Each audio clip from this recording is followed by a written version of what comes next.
Joining us now, the Attorney General of the United States, Bill Barr. Mr. Attorney General, thanks for being here.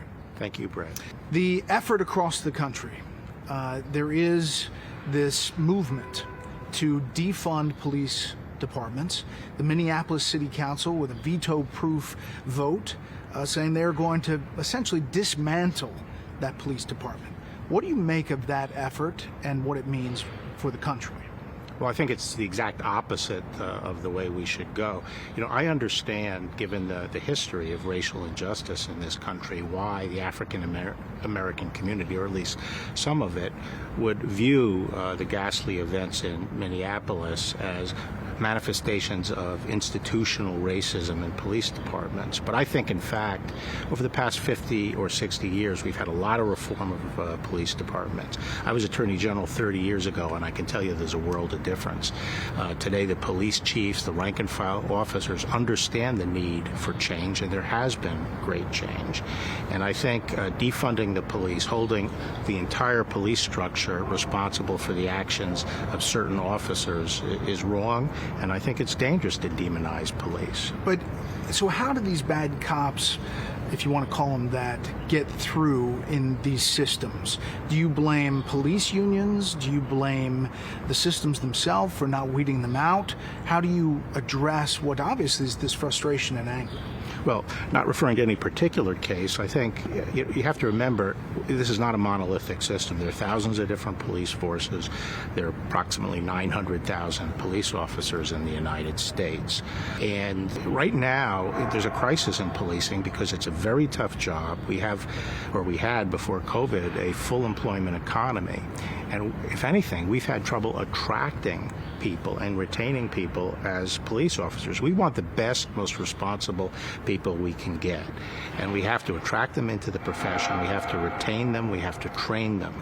And we have to continue to professionalize our police forces. We have, generally speaking, excellent police forces in the United States. None of us as individuals want to be lumped together with others. We want to be judged by what we do as individuals. We don't want misconduct of others attributed to us, and that's in every walk of life. You know, one of the legitimate grievances of the African American community is that they're treated with suspicion and braced simply because they're African Americans, and that does happen. By the same token, demonstrators, peaceful demonstrators, shouldn't be treated as violent extremists simply because they're out on the streets. It's the same with police officers. Every organization has individuals who engage in misconduct, and we have to be very careful before we say the whole organization is rotten. What would happen if a major American city, Chicago, D.C., disbanded its police department? What would that look like? Would the federal government have to step in? Well, what it would look like is you would have increases in vigilantism, and you would have increasing chaos in the city. And that's why doing things that prevent us from having a strong, effective police force are counterproductive. You'll end up having more killings. And that's been shown time and time again. But so a major American city doing that, you're saying, would be dangerous? Absolutely. You know, I think we have to put things in perspective. Obviously, when police use excessive force, they have to be held accountable. And right here, both the state and federal government zoomed in and immediately took up the matter. There's no question it's an issue and has to be dealt with. But in terms of sheer numbers, is it these police officers who are oppressing African American communities? There are a lot more damage, a lot more killing, a lot more fear engendered on the streets from criminal elements. In Chicago, for example, in one weekend, 60, 70 people shot. If you pull back the police from these communities, there'll be more harm done to these communities. The president, has been attempting to address the criminal justice reform issue. He did the First Step Act. He set up the first police commission since Lyndon Johnson. We've been looking precisely at these issues, and we'll be coming out very shortly with our proposals on this. And he's also advanced opportunity zones in the inner city, and he's pushing for school choice for inner city parents. That's to me the civil rights issue of our era, is giving these parents the wherewithal to educate their children in the best schools possible, and so he is addressing that. And I think pulling the police back from these communities would make it far more difficult for these communities to have the equal opportunity and the full participation in the American dream that they deserve. As you know, there's a House bill, an effort for police reform from Congress. It includes a few things. I'd like to get your thoughts on it. A national misconduct register for police. Well, I haven't looked at the proposal, so I'm not exactly sure. But on the issue of those... But you know, on issue by issue, I think we have to be... There's a prudent balance to be struck between making sure we can hold wrongdoers accountable. Police is not like sitting in an office, you know, checking boxes. We put these individuals into highly charged, dangerous situations where their own life is at stake, their adrenaline's pumping and so forth, and we have to make sure we treat them fairly in those kinds of circumstances. Banning chokeholds? I think we should ban chokeholds, lateral chokeholds, except when it's necessary to meet lethal, you know, unless a police officer is confronted with potentially lethal force. But I think there's a general agreement among police agencies that we need clearer standards. We have to make sure those standards are trained to, and we have to make sure that there are systems in place that hold officers accountable. I think there's universal agreement on that. So is that a federal effort? Does that suddenly become a federal training effort? I think we're going to need a strong federal participation in this effort in helping to set standards. A lot of talk about Monday, kind of reliving the moment there in Lafayette Park. If you had to do Monday over again, would you do something different? Based on what I know now, no.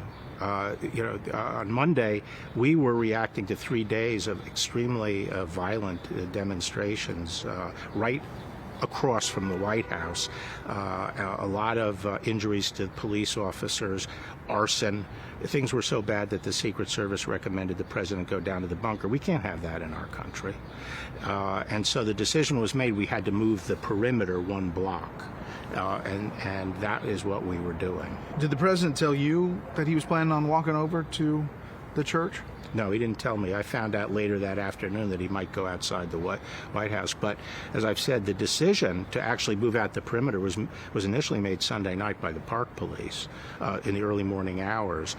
On Monday, when I arrived, I agreed with the general conception of moving out the perimeter so we could fortify, in the sense of a stronger fencing and so forth, Lafayette Park, and also give some breathing space. And that decision was set in execution at 2 o'clock with all the police tactical chiefs. But I mean, seeing what has come from it and the image that has at least been perceived, you wouldn't do it differently?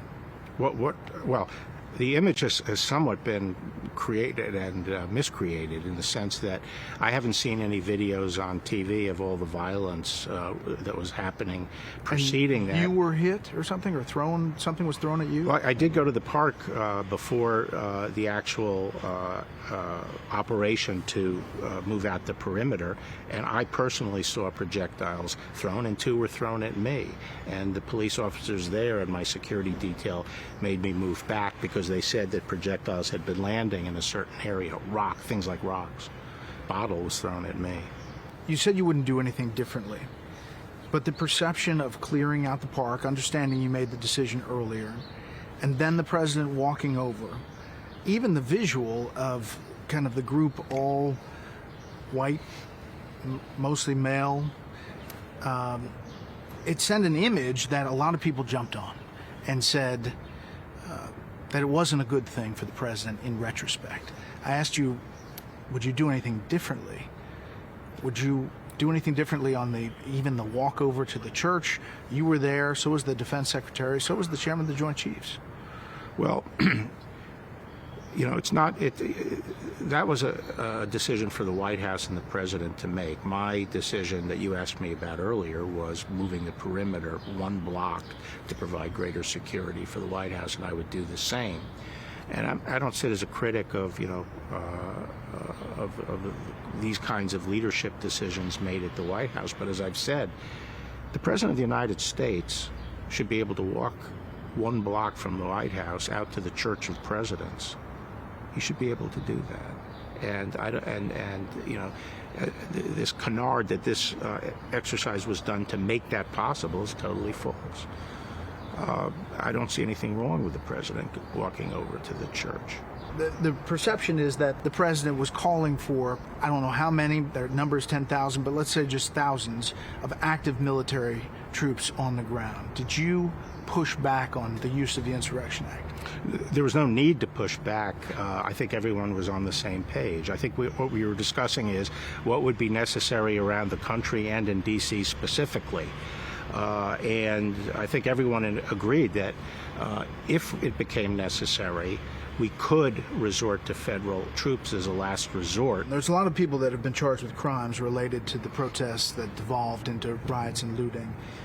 To my knowledge, none of the criminal complaints have mentioned Antifa.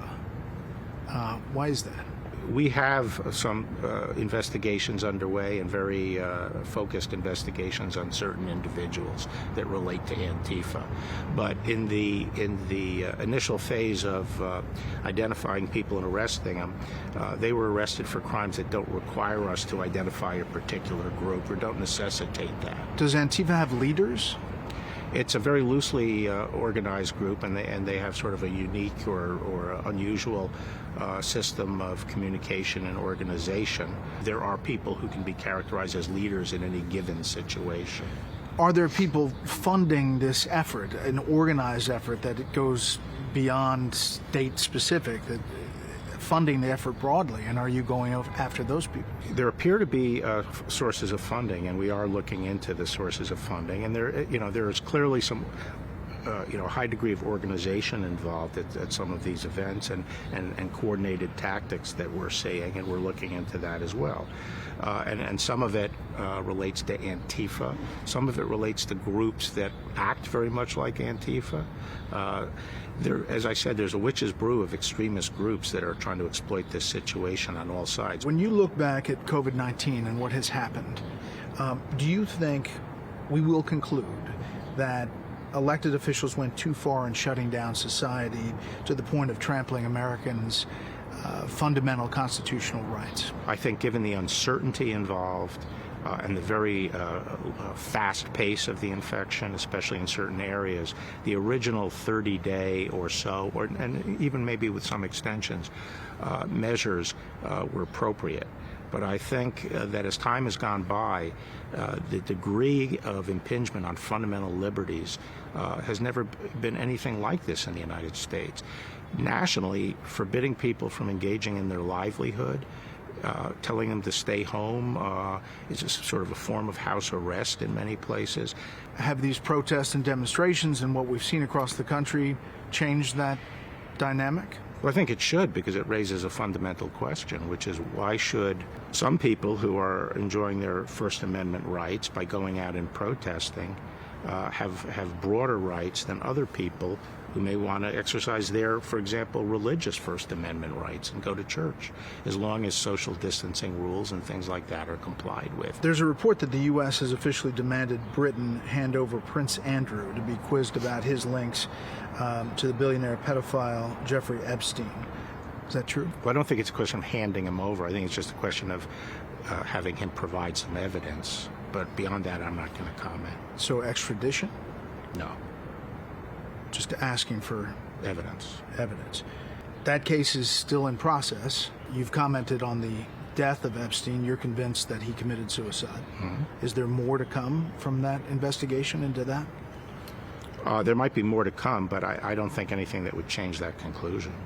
What's your definition of law and order? The real task in framing a government is to have a government that is capable of governing, strong enough to govern, but not so strong that it abridges the rights of the people. And so you have to have power, but you also have to have controls on that power. In the case of the government, for example, excessive police force, law and order means that the government is bound by law, and people have to be accountable for abusing their power. And this is unprecedented to have a pandemic with lockdowns and then this event with protests across the country. We've never really seen anything like it. That's right.